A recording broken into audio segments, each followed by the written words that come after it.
All right. Hello, everyone. Thanks for taking the time to join us for today's webinar, How to Build and Manage a Successful SDR Team.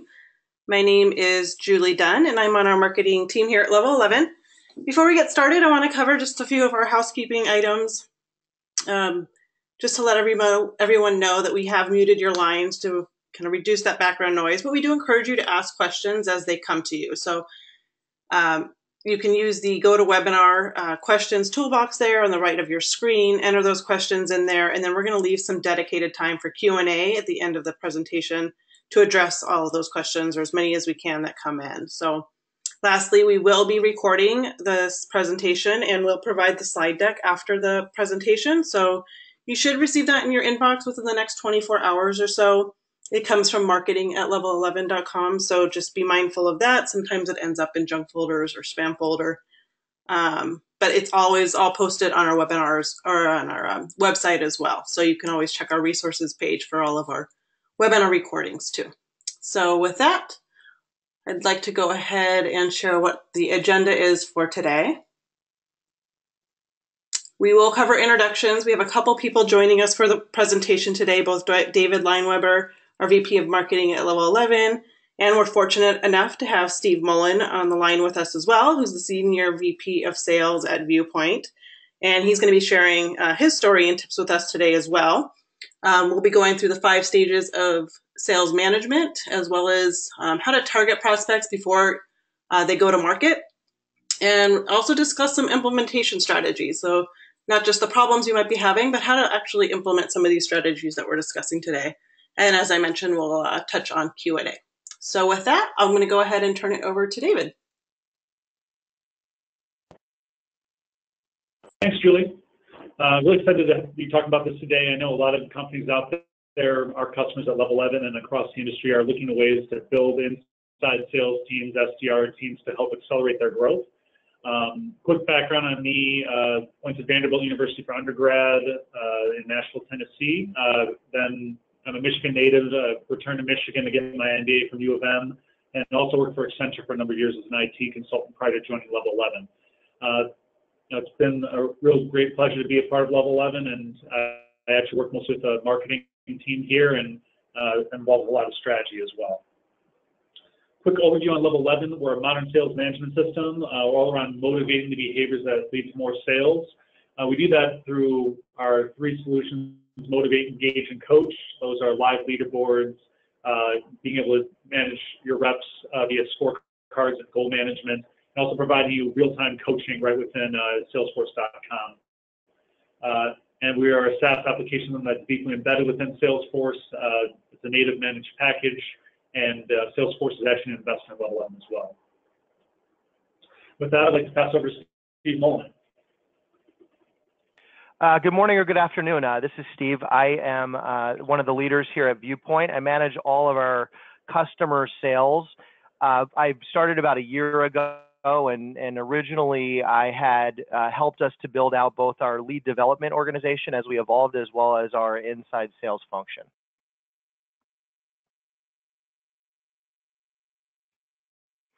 I work for Viewpoint. We are a construction-specific software platform. We provide tools for the back office, including accounting, ERP, HR, payroll, as well as tools to help construction companies to execute their projects on time and on budget, helping our customers to increase revenue and margin. We're currently owned by Bain Capital. We have about 1,000 employees.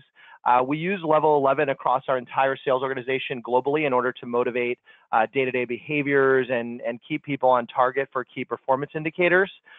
In the first 90 days after implementing Level 11, we took our team and were able to increase bookings performance in the SMB space, so just a small segment of our overall sales organization, by almost $1 million through increased rigor and discipline around key activities that we believed would help increase revenue. And so it was a great partnership and really helped us implement standards and best practices.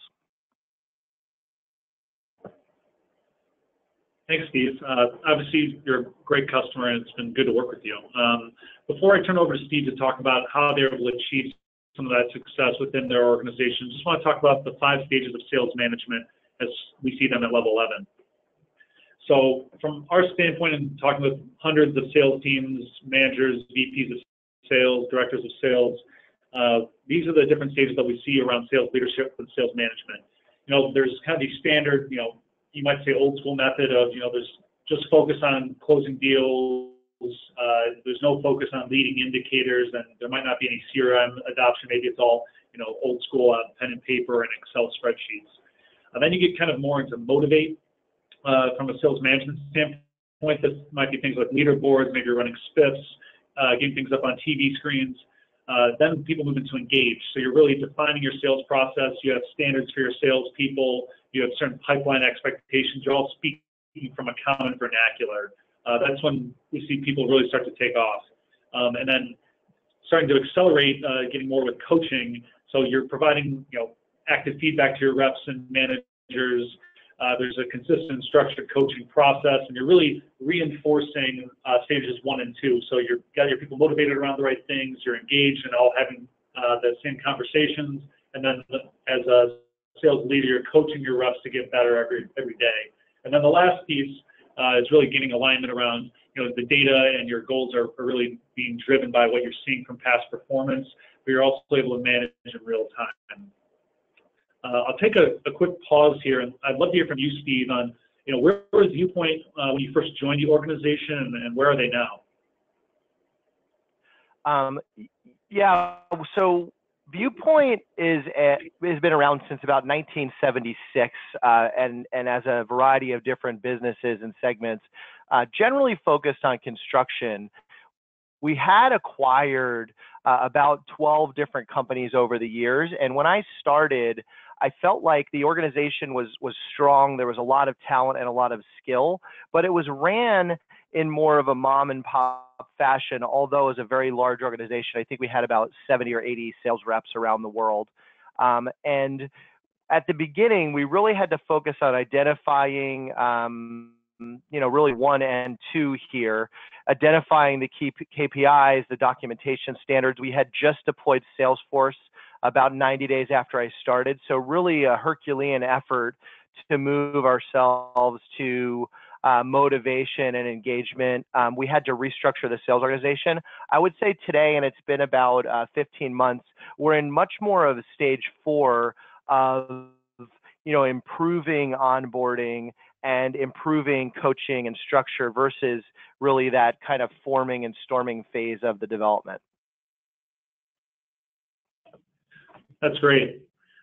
I think that's a good segue into really the transformation at Viewpoint and how you evolved from that stage 1, stage 2 up to a stage 4 coaching. Perfect. And I know today's session was on SDRs, and I think here we call them LDRs. Another company I was at was MDRs, and this idea of kind of getting your foot in the door and really starting the sales process, I think, is so important. There's a book out there called Blue Ocean Strategy. It's more of a strategic outline for how you create uncontested demand. What we've tried to do here is really move our sellers and our SDRs from a red ocean strategy to a blue ocean strategy.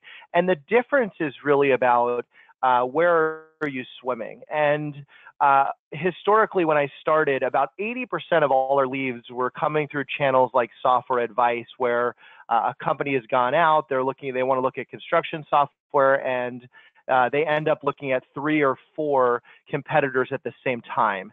And in those environments, you end up being very price competitive, a lot of feature functionality questions, and our sellers really have to battle it out in the trenches. And what we wanted to do was move into a place where we had uncontested market space, although we weren't able to dramatically shift our product strategy and philosophy of the business. And so we tried to pivot our LDRs from really just focusing on inbound demand that wanted a demo and move them over to where our customers were doing research and trying to learn. And so we've made a big pivot here to get early and often and really participate in the customer's educational journey. So as they became ready to buy, we were in the driver's seat versus being one of three in an RFP or one of three that makes it to the finish line. If you want to go to the next slide. And so one of the things we did in our playbook is we really started to identify this concept of finding critical business issues, something that the prospect had to solve. And when someone's in the research phase, they don't often know exactly what their critical business issue is. They just know that they have a problem. Maybe they're frustrated by duplicate entry. Well, duplicate entry sounds like a nice to fix, not mission critical. And when you turn duplicate entry and you tie it into the amount of wasted steps and wasted resources, we really start to become more critical. I love this quote on the right, earn the awareness, respect, and trust of those who might buy. And we believed if our sellers were working with our customers as a partner, that we would be in the driver's seat of really blowing our numbers out and being able to hit all these goals. And so if we go to the next slide, so part of what we wanted to do is educate the team around where star performers end up working, and then build their skills around asking tough questions. And so we were winning a lot of deals, and we were really in the driver's seat in the market because we had very strong products. But we also feel in order to double and triple our growth, we had to shift some of these processes. The visual on the right is from the corporate executive board, the challenger sale, and it really just talks to our reps about being in the place early. When I started to tell our SDRs that we were going to call people that didn't have a defined interest, they looked at me like I was crazy. And we sell ERP, which is accounting software. No one wants to change their accounting software, right? It's very difficult. It often takes a year to implement, and it is mission critical to their business. And so they really were looking at me and they didn't buy this concept. And so we had to do a lot of education around how when people are doing research and learning, it's really just phase one of their buying process. And that if we don't participate until later, that we're becoming much more reactive. And so I like this visual because it's just a pretty simple concept. And then on the left, are concepts that we put in our playbook about really digging into why and understanding critical business issues, not just pains. And if we go to the next slide, and just exploded all the way. Sorry, I didn't know there's animation. And so, what the challenger also taught us is that the customer are often buying based on their sales experience. And the sales experience starts all the way back at the SDR and the ability to explain to a customer or prospect of why this form of education, meeting with the seller or meeting with the company and engaging is a great way for them to define their business objectives and their goals. And oftentimes when we lose a deal, we think it's because of price or feature or functionality. But according to the corporate executive board that studied tens of thousands of transactions, they found that the sales experience was one of the biggest differentiators. Often when we win a transaction and we're celebrating a rep who is 200% of plan for the month, we will ask the buyer what was the biggest difference of why we won. And I can't tell you how often the customer specifically talks about the rep's responsiveness and their engagement and the process and how organized we were. And these key differentiators on the right are things that are within your seller's control, right? Which I think just have such huge value in our ability to control our own destiny. If you go to the next slide.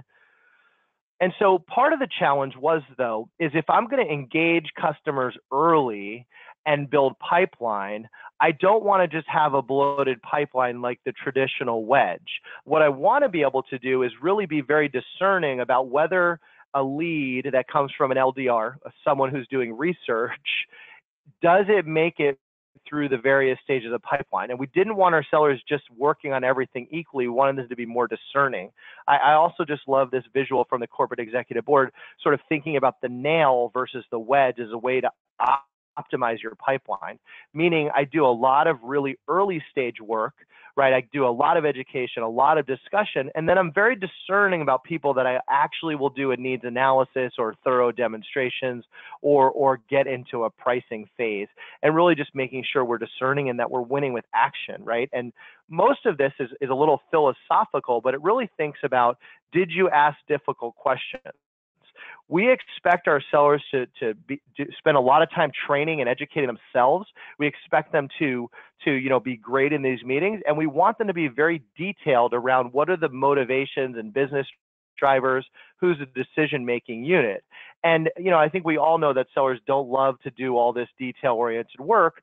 So we had to start teaching them about, if you treat all opportunities equal, right, then you're really not optimizing your time and your investment of effort. And so I think this is just a great philosophical way we tried to train and kind of re-engineer the legacy that Viewpoint had, which was delivering a lot of revenue, but wasn't necessarily experiencing all the growth metrics that we wanted to. And so this was a big part of our pivot as well.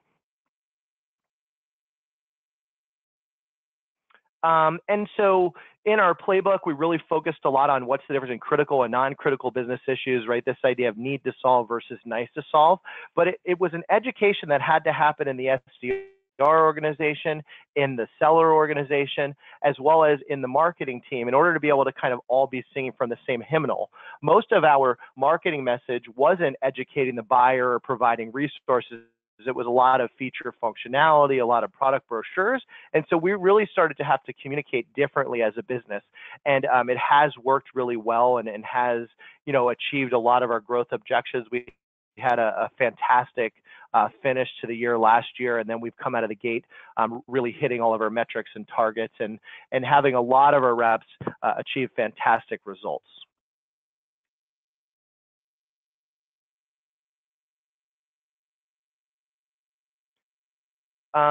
And then, this visual, I just like it. It's from an organization called Repeatable Success. I put the link in here as well.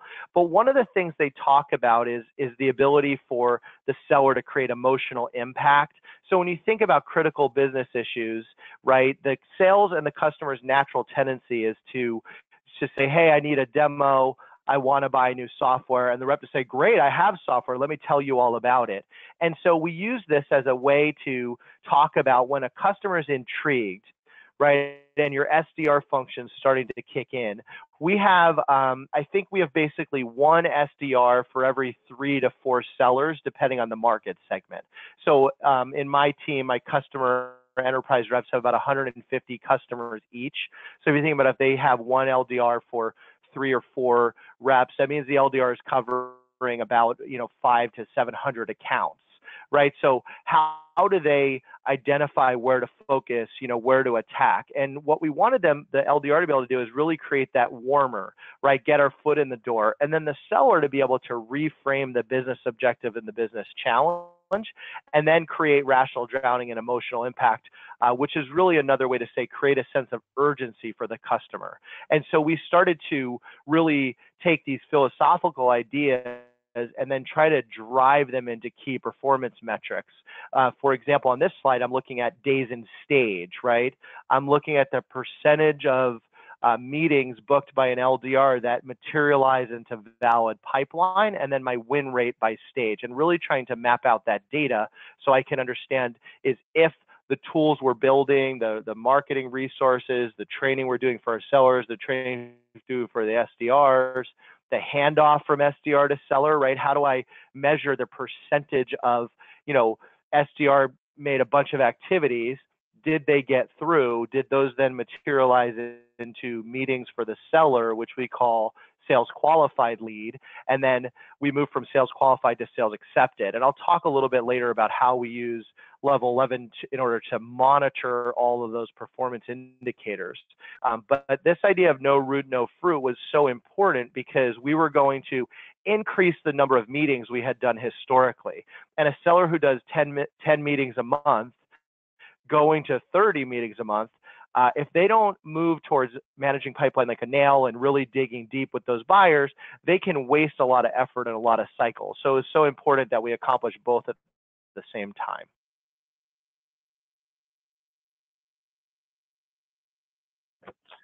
Steve, that was great. I'm sure there's going to be questions from the audience about this, and Julie, feel free to chime in when we get those. But I would like to ask one that just comes to mind is, what was the biggest thing for you turning this philosophy of, the challenge methodology and the blue ocean strategy and turning that into something actionable? And what's something that people listening to this could take away and apply to their organizations?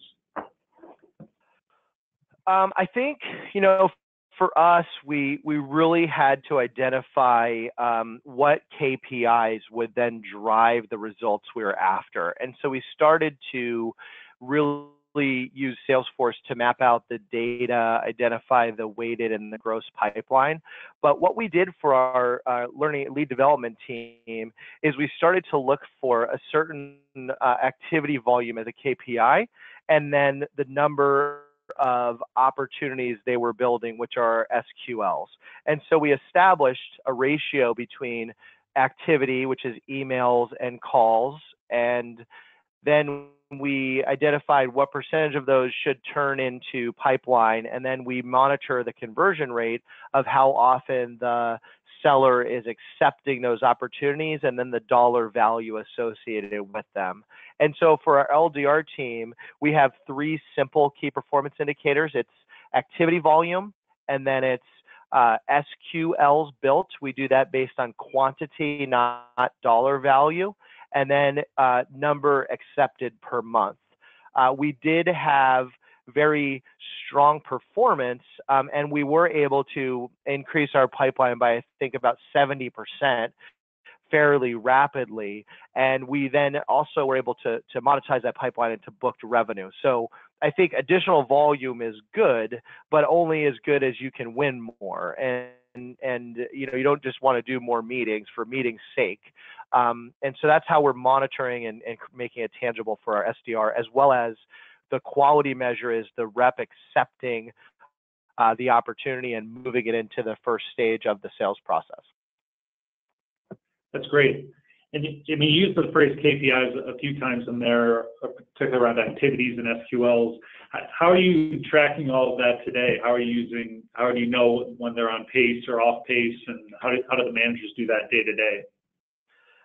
So historically, we've always been a very metrics-driven leadership team. My boss, actually, who works here, recruited me. We worked together in the past, and when we came to Viewpoint, we wanted to establish clear metrics.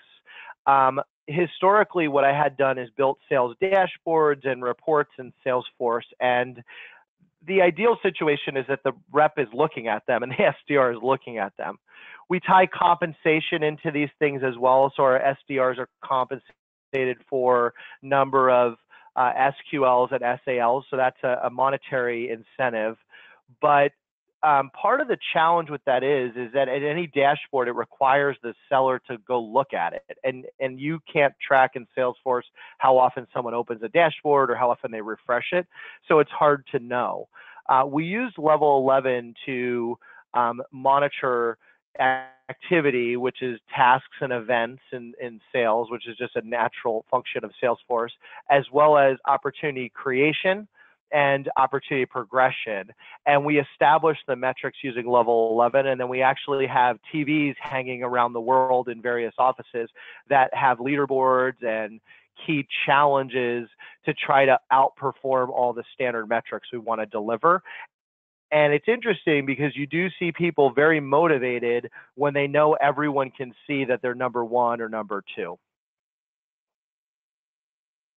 Yeah, certainly salespeople are definitely very competitive by nature, so anything you can do to bring visibility into where they stand on their KPIs can obviously be impactful. Not seeing any questions immediately right now, so I think now would be a good time so how do we implement something like this? Steve, can you talk to some of these resources? So these are more definitional resources. I think we put my contact information in the end. If anyone has any questions, I'm happy to answer them. Blue Ocean Strategy is a good book. As I said earlier, it's more about how do you create your business strategy to create a blue ocean. And so while I liked the book, sometimes as a sales leader or a SDR leader, you don't have the ability to change the company's strategy. But this idea of you want to participate in the education is so important. And it's a different approach than the customer must have budget and intent in order to get to my sellers. And that was the big pivot we made here. Also, the Challenger selling book, and there's a Challenger marketing book. Those are both great resources. I think here's a CEB, video on YouTube. But if you just search challenger selling, there's another one called Solution Selling is Dead. It's a great Harvard Business Review article that I really like. And then also Repeatable Success is a blog post, but he does a good job of talking about how do your sellers create emotional impact. The most important piece here is when you're thinking about SDRs and sellers, that handshake is so important. And as a leadership team, you have to agree on your philosophy. When I got here, we would never meet with anyone. And the expressions they used was you had to get through the LDR or the SDR. And so they were more qualification versus building interest and excitement. And as we wanted to increase our sales rep volume, we knew we had to increase meetings, and we couldn't do that just by telemarketing. We needed more leads, right? We had to develop a different approach. So I think all three of these links are good general content, but if you just Google challenger selling, you'll find lots of resources and lots of people talking about it in the market. That's great. And then from standpoint that what we recommend here at Level 11 is certainly evaluate solutions to help manage your sales team. Level 11 is certainly one of those solutions, and you need something that's going to work for your VPs of sales, your sales managers, your sales operations, and your sales people. So you need something to get everyone aligned around. So certainly take a look at solutions on how to turn the strategy into action. Sales management systems like Level 11 can certainly help create that new normal, like at Viewpoint and Stephen Molen was talking about. We've seen examples where Paycor is able to reduce their onboarding time by 50%. Everbridge got an increase in quality conversations with prospects through coaching them effectively. And Jackson and Doug Mantelli were able to get 41% more meetings, doing basically some of the same things that Stephen was talking about. It's building the rigor and the accountability around this and just making sure that there's a good focus around it. And then lastly, obviously you want to make sure that your solution aligns with what your team actually needs. If you're a 1 or a 2 on that sales management maturity model we talked about earlier, you can't jump all the way to a 4 like Viewpoint today. So maybe all you need is real-time leaderboards, contest automation, things like that, or getting things up on TV screens. If you're a little further along, something to engage your people and make sure that they're focused on the right things day in, day out. Those would be things like personalized scorecards for reps that follow them around, making sure that they have access to real-time pacing, they know when they're falling off pace, and managers have the tools that they need to see how the whole team's performing.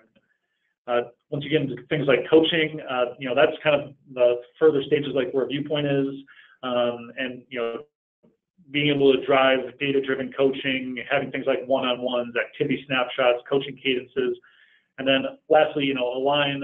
That's really when you tie all of this together and you start pushing things back down, and you're doing things like dynamic goal recommendations and other things. I saw a question come in. That I thought might be interesting, but someone asked, what does your leadership team do to improve relationship between SDRs and sellers? I just think it's a great question. It's an interesting topic. I will say I manage the sales organization now, and I'm a very tight liaison with our SDR team. But one of the things that's so important is you have to, as a leader, really just mandate that this is how we're doing things, right? And the SDR is out there, cold calling and pounding the phones and trying to get meetings for the seller. And if they're not going to be appreciative and thankful, and they're going to kind of bust the LDR chops all the time about the quality of every single lead, for me, you have to make a decision about, are they a fit in your organization, right? Because the company is spending a massive amount of money to provide sellers with all these additional resources. And so one of the things we did for the relationship is, one, we were super clear that this is how we're doing it and that people need to be on board. Right. And so I think that's an important message from just a culture standpoint. And the second thing we did is we just really encouraged the sellers to coach and invest in their LDR as well, saying like, listen, if you give them constructive feedback and positive affirmation and all of these things, they're just going to continue doing a better job for you. And so we really tried to have them do bi-weekly 30-minute one-on-ones to talk about the deals and talk about the opportunities and really consider themselves partnership in order to deliver results. So I thought that was a good question. David, I don't know if you have any comments about that as well.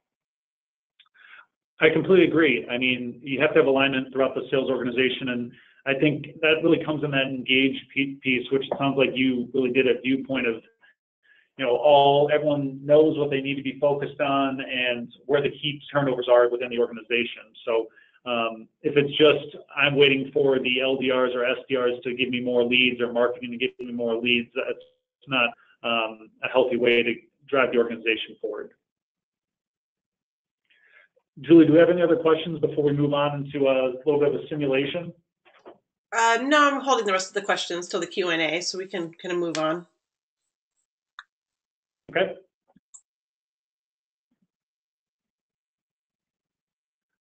So real quickly, so this is, love to walk through a real quick example of how this might work within a fictional organization and have Steve talk about how his team uses it. So Steve, if you could speak to, right now we're looking at just kind of a standard Salesforce org that a rep or a manager might be looking at. What's a day in the life for a sales manager at Viewpoint? So our managers are heavily involved in inspecting pipeline and collaborating with our sellers on strategic opportunities. So we have them focus on like their top 20 opportunities for the month or the quarter. So they are doing regularly scheduled one-on-ones. They're doing, forecast review discussions, and then really making sure that our pipeline is completely dialed. We do review this scorecard at both a seller and an LDR level, both in the Salesforce interface here on the left, as well as under the manager scorecard tab. One of the things I mentioned earlier is you never know if a seller is looking at a dashboard. So if you look at the level 11 pod on the left, I really appreciate that it's providing clear guidance around 3 or 4 metrics, right? It's not Salesforce and there's hundreds of reports and dashboards and tabs and moving parts, but it's just a super clear opportunity to look at how are you performing. We do this both at an individual level as well as we create contests that are also team-based. So, trying to partner SDRs with reps in a geography and get them to achieve a goal over another geography, really just to increase that collaboration. Yeah, that's great. And as you mentioned, the rep having visibility into what they need to be focused on day to day. This is a fictional organization, Sustain, but it might be similar at other companies. I know at Viewpoint you talked a lot about the activities and the meetings, which drive things like pipeline and new business outcomes. But they're able to see how they're doing and then how they're doing compared to some of their peers. Are they first, second, third, fourth against all this? And where they at? Are they above or below some threshold for a pipeline? And as Steve mentioned, the manager can quickly come into their manager view and see how the whole team's performing against their key performance indicators. Which, remind me again, Steve, you were saying it was things like dials, emails, meetings, and new business wins for the AEs, for example? Yeah, for our SDRs, we created 3. So it's activity, which we didn't want to do dials or emails, but we just blend it together. I don't have a lot of perspective for the individual to say you should do more emails versus phone calls. We tried to just say you should do a certain amount of volume. And then we looked at SQL, which was a kind of a meeting booked, and then we did SAL. For our sellers, we don't want to focus as much on level 1 activities like calling and emailing. So we use connections, right? I connected with somebody, which is just a drop down on our activity that says connected, right? Or voicemail. And then connected, meetings, booked, pipeline, and then bookings. When we were early stage with some of the new reps, I focused more on activity, connections, pipeline built. And then as someone hits their 90-day threshold, we move them out of activity and focus just connections, meetings, pipeline built in, pipeline won. Mm-hmm. And then Steve also mentioned, drilling into coaching. I mean, we usually recommend, and a lot of organizations recommend, spending a lot of time in the middle, because that's where a lot of people end up. So who's kind of this middle tier?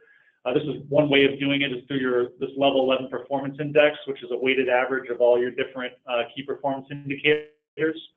So let's say, Lauren is, a solid person we want to invest in, but we see that she's kind of a middle performer for whatever reason, and we want to give her some feedback on how she can improve.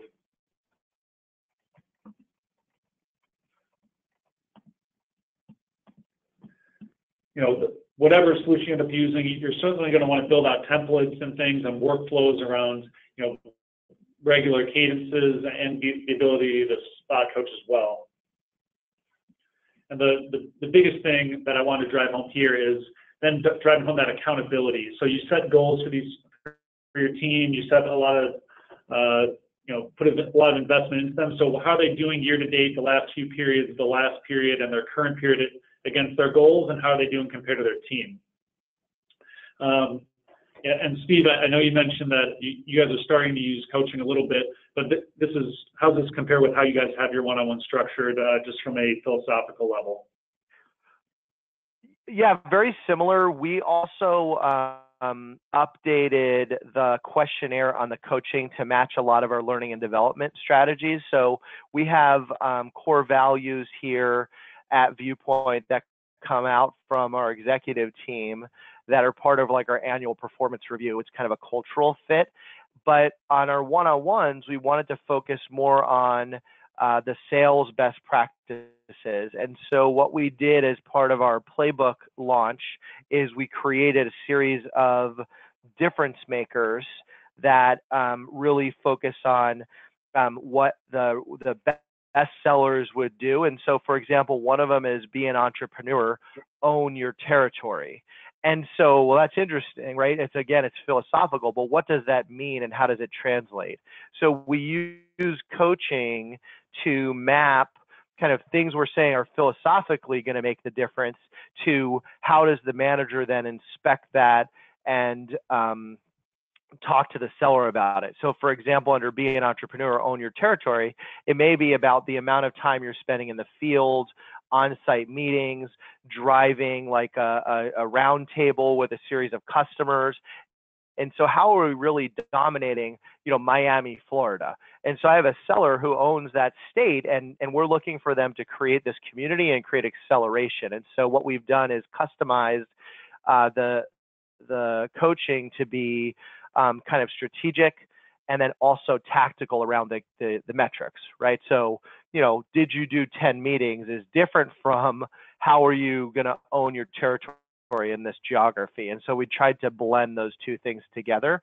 And I think we focused around like 4 points, because if you cover 27 things, then you really are covering nothing. So just trying to keep it very focused. Our managers are also new to being managers. So we have a couple of managers that they're in their first year. They were top performing sales reps. They were promoted. And so as you're also developing your managers, this is a great place to make sure that they stay focused during a one-on-one on the things that are going to really matter and make the difference. That's great. At this point, we're starting to run a little bit out of time, so I'm going to switch back over to our presentation and actually moving into Q&A. So, Julie, what questions do we have from the audience? Yes, we had quite a few questions come in. So if there's other questions, go ahead and use the questions toolbox to go ahead and submit those. So we had a question come in for Steve. As your team grew, how did you determine the best way to segment responsibilities for SDRs and sellers? And how did you decide to allocate those people to different prospect types, sizes, or geographies, etc.? So we have a product marketing function that has, helped us to sort of identify how much we've succeeded in the past. At Viewpoint, when you think about the construction industry, it's segmented into a couple sub verticals. But what we ended up doing was really basing it on a number of accounts in a geography, and then we broke it down by what in construction is called gross annual revenue, or GAR, which is just an industry standard way of looking at accounts. But the annual revenue of a construction company really correlates directly to the number of employees they have, the number of projects they do, the amount of money they'd spend on our software. So it's pretty linear, but basically what we did is we segmented the geography and size of accounts, and then we built our teams out that way, and we tried to create some level of balance between each region. Okay, great. So another great question that came in from Jason. We're a small organization, but we do not have all these tools and software. I manage 3 reps. What's one thing you would recommend I start with? I just think standardizing the metrics is really important. You know, if you're an organization that's trying to find its way and you're not sure what success looks like for your product in terms of targeting and focus, you want to have a way to kind of standardize what all the sellers are doing, so it's an apples to apples comparison. If one person is winning, you know, $1 million in a year and someone else is winning 200,000, do you have a skill problem or do you have a volume problem? And so I think you should focus on what are key performance indicators. Even as a small business, you know, level 11 is based on the number of users, I think. So you can still get something like this in, you know, at a reasonably low price point. What it does is it establishes standards, right, that you expect. And a lot of times in a smaller business, you're kind of, you know, making it happen and trying to find your way. Well, when you try to onboard your 4th rep or your 5th rep, or you decide to double the team because it's working, you need to say, like, well, what does working mean, right? And I think having a clear measure is good. You know, some of our level 11 metrics are really hard to make, so we went with harder metrics versus easier, and so we end up with a fair amount of red on our dashboard. But that's because we wanted our reps to kind of stretch goal to that goal. But I think first step is know the goal, right? Is 25 calls a week gonna make it happen or not? Is that too many? Is that too few? You know, does your team even buy into making it? And I just want to be able to narrow down what is my actual problem I'm working on. Yeah, so sticking with that same kind of topic around metrics and KPIs, this question came in about I manage an SDR team, and our executives want us to track a long list of metrics and KPIs, but I think we're overdoing it. How did you get to 3 main KPIs, and any suggestions on conveying that to our executive team? I think, you know, clear visuals. Oftentimes when people are presenting data to me, they don't really know what I need. And when they don't know what I need and they talk about a lot of things, then I start asking questions. And I think if you want to have less KPIs, you have to be positive that your KPIs will deliver the goal. And so tying whatever it is you're going to measure to the business objective. So for example, my boss wants us to have, you know, a multi-million-dollar pipeline, right? So I think it's like $180 million pipeline or something that's huge, right? Because he understands the win rate associated with pipeline and the velocity. And with a large organization, you have to have some standardized metrics. So that's something that's super clear, right? So for me, if I go 3 steps back, I understand his goal is pipeline growth. My goal is to hit my number. So I have to then say, what do I need for my LDRs, right? So mostly what I'm establishing, my goal is really tied into, I believe if my pipeline's growing this much every week, every month, then I'll have enough deals in my pipeline to hit my number.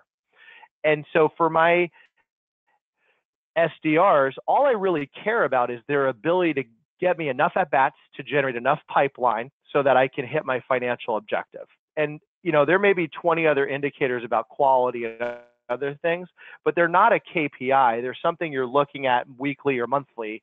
And I think if you focus in on the result you're trying to achieve and then correlate it directly to how does this metric achieve your goal, that less is more. And if you tell your rep 8 different things they need to do, they're never going to be able to do it. You know, I think 3 to 4 indicators. You know, when we got level 11, I think you're allowed to put 4 in. And people were like, well, why can't we do 6? So I'm like, you don't want 6. It's too many things for someone to do. They can only really, focus on 3 to 4 indicators. So that's the most important thing. And I think you just have to sell that internally. That makes sense. Okay. So this is kind of pulling back from one of your earlier slides. You mentioned BANT, B-A-N-T, for qualifying, but not to use it. So this question was, we use BANT here. Why would you suggest moving away from that? So I don't want to suggest moving away from it. What I want to say is, at what point do you implement BANT as a standard, right? So you have someone who's on your website, they download a white paper, they watch a webinar, they read your blog. Well, I don't want to call them and say, do you have a budgeted initiative for this? I want to engage them and say, hey, I noticed you read this white paper. What did you think about the return on investment the customer achieved? And like, oh my gosh, that's amazing. I can't believe they grew 200%. And I want to focus a lot of my early conversation on the potential and the goals, realizing that they probably don't have budget the first time they do research. And so what we did is we moved BANT from before the sales process to more like the middle of the sales process. And so it's more about timing, less about that you would not need to know if they have budget. Okay. So a question from Cal that came in. Do you have any advice on how to begin structuring a sales or BDR team for a small business that's just formalizing its process? Well, I think you have to look at, just dividing things up in a reasonable way. When I was at a small company, we started, leads were round robin to the sellers. And I think that's a reasonable way to start. If you're not sure what geography or what industry to focus in on. There's a great book that's a little older called Crossing the Chasm. It's really about how to focus in your team on a specific target. They have this concept called a beachhead. So I do think more focus is better.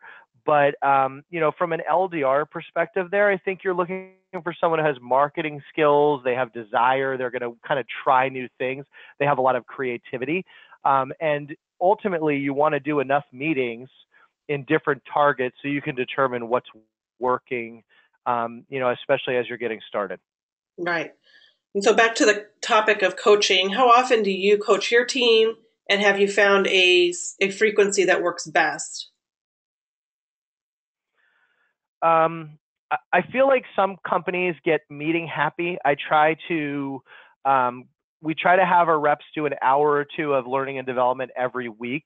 I think you can't underestimate the amount of sellers that don't go to webinars like this, right? It's interesting, if you're an SDR and you come to a webinar like this, you're taking the initiative to learn as a frontline employee. There's a lot of content out there that's readily available today. You just want to determine for your team what's appropriate. You don't want them wasting their time, but I think spending an hour on an event like this once a week is a totally good use of time. There is a lot of really cool sales enablement technology out there today, and those companies are doing a great job of educating on why they're a company in the first place. So I think take advantage of those resources is a good opportunity. I spend a half an hour formal one-on-one with each of my managers every week. I also have a 1-hour team meeting that's cross-functional between marketing and our SDR manager and the sales managers, just to facilitate that dialogue.